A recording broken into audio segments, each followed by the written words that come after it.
Good morning, everybody. Let me first give you an update on what happened yesterday.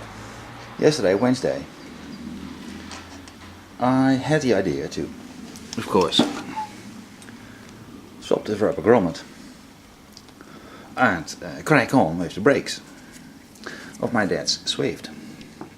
Not so. No, not so.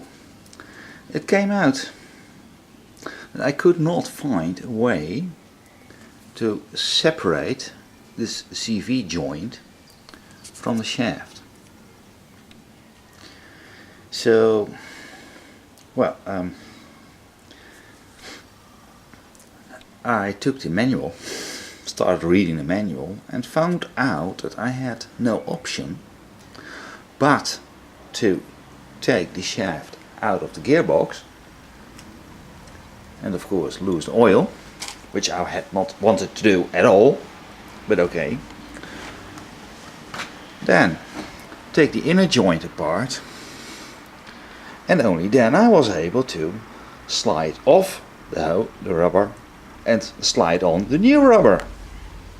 Okay, so I had to work from the inside to the outside.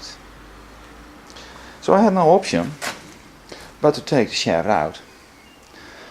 Well, with the shaft out from the car, of course, it was of course stupid to not swap this rubber as well. Well, I had to dismantle it anyway. So the search was on for a new rubber for the inside joint, which of course was not readily available, not in stock. So I had to wait until this morning to collect one. Well, of course, it is very fast to have a rubber in for a 20-year-old car in less than a day. But still, I had to stop here working yesterday. And my dad returned home once more in my car.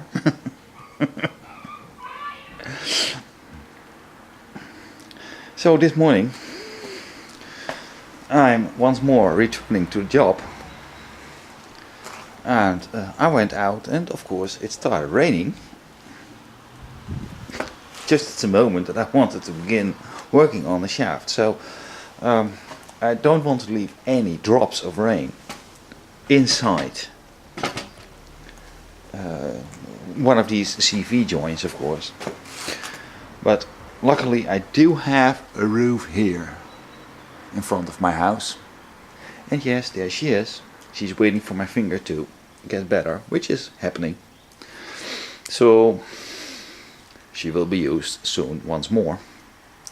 But not today, not yet. I don't have the flexibility back in my left hand to operate the clutch.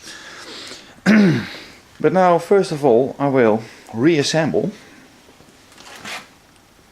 this shaft with its inner CV joint. See you soon. Okay, I've now laid out everything the way I will assemble it. So I thought I might show you. I'm not able to show you me actually doing it, but I can at least explain. First, I will slide this strap ring onto the shaft. Next goes the rubber with the small side facing outwards. Next goes the strap for the large side of the rubber. Next goes the inner joint, the inner CV, onto the slice of the shaft.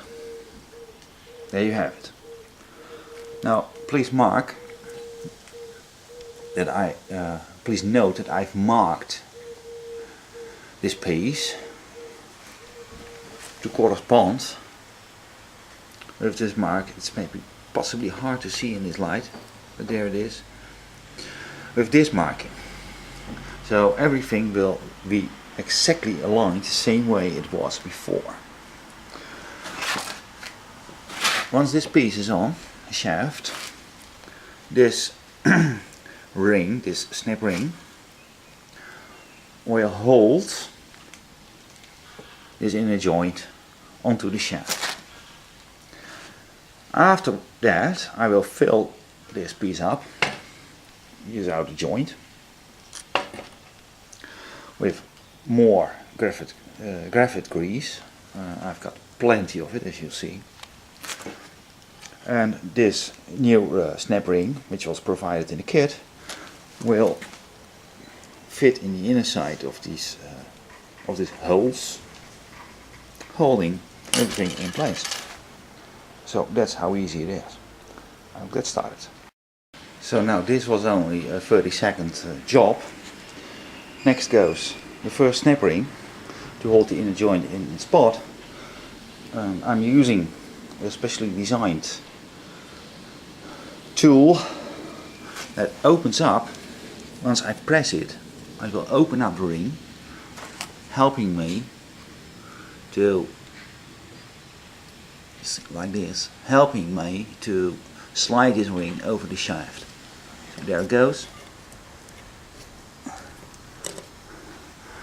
And now I will put the camera off and get the ring to snap into its fitting. So I now filled up the outer joint, and I will now slide the joint onto the inner joint.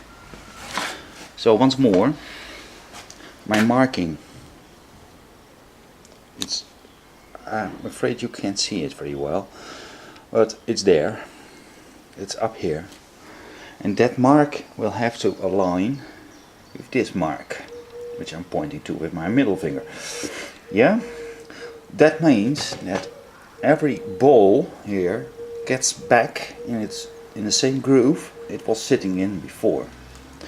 These joints were absolutely silent driving the car, and I hope so in this way to retain this silence, so no knocking drive shafts, which everybody will think are warm. So, wish me luck that we will have a silent car. So, as I filled up the outer joint with a whole lot of grease, I now have to force, yes, force the inner joint in. It's now stuck onto the grease. The advantage of doing so will be that the grease will be forced out through the inner joint. So I will be sure that from now on the inner joint will be greased and lubed up perfectly. And there you have it. One driver side drive shaft ready to be reinstalled under the car.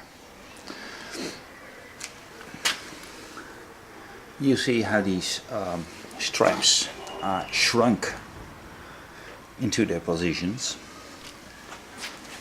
I've used this not very professional but efficient working tool.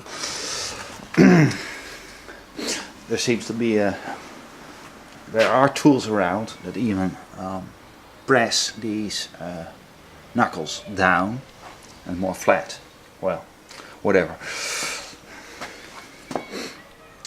Do note that I took the effort to have these two point upwards with these two pointing downwards. So I'm hoping this way to avoid possible vibrations. Of course, with this shaft being the center of the motion, it's not very likely to happen, to cause major vibrations, of course. Not so much as a 5 gram difference on a wheel or on a tire, but still, I like to be on the perfect side. After all, I'm not a trained mechanic. I'm just a backyard, do-it-yourself type of guy. So, well, ready.